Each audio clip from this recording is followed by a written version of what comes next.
व्यवस्था विवरण 19वां अध्याय। कुल वचन 21। खूनी के लिए शरण नगर।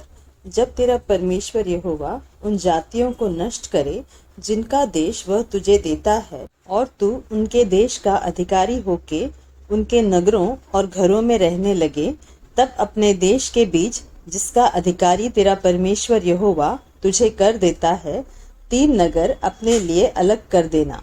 और तू अपने लिए मार्ग भी तैयार करना और अपने देश के जो तेरा परमेश्वर यहोवा तुझे सौंप देता है 3 भाग करना, ताकि हर एक खूनी वहीं भाग जाए।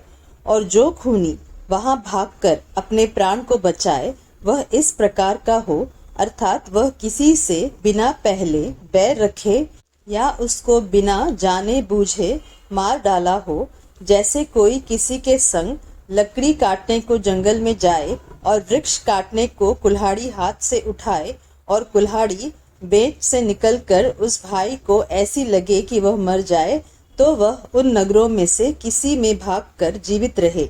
ऐसा न हो कि मार्ग की लंबाई के कारण खून का पलटा लेने वाला अपने क्रोध के ज्वलन में उसका पीछा करके उसको जा पकड़े और मार डाले, यद्यपि वह प्राण दंड के योग्य नहीं, क्योंकि उससे बैर नहीं रखता था। इसलिए मैं तुझे यह आज्ञा देता हूँ कि अपने लिए 3 नगर अलग कर रखना।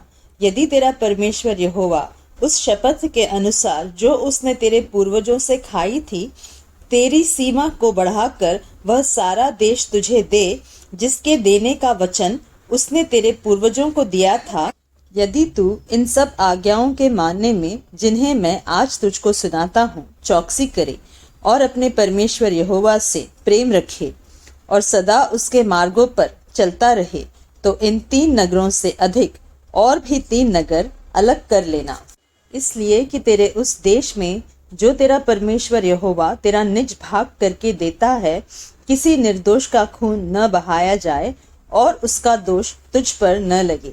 परंतु यदि कोई किसी से बैर रखकर उसकी घात में लगे और उस पर लपक कर उसे ऐसा मारे कि वह मर जाए, और फिर उन नगरों में से किसी में भाग जाए, तो उसके नगर के पुरनिये किसी को भेजकर उसको वहां से मंगा कर खून के पलटा लेने वाले के हाथ में सौंप दे कि वह मार डाला जाए।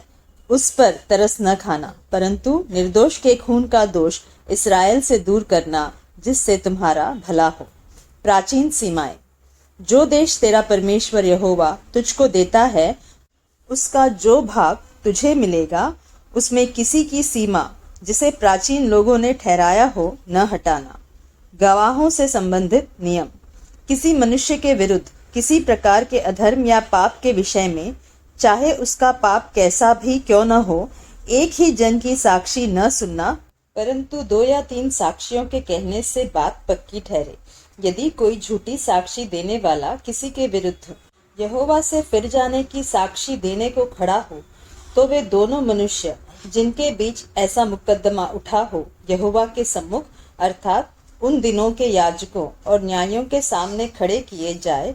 तब न्यायी भली भांति पूछताछ करे, और यदि इस निर्णय पर पहुंचे कि वह झूठा साक्षी है और अपने भाई के विरुद्ध झूठी साक्षी दी है, तो अपने भाई की जैसी भी हानि करवाने की युक्ति उसने की है, वैसी ही तुम भी उसकी करना।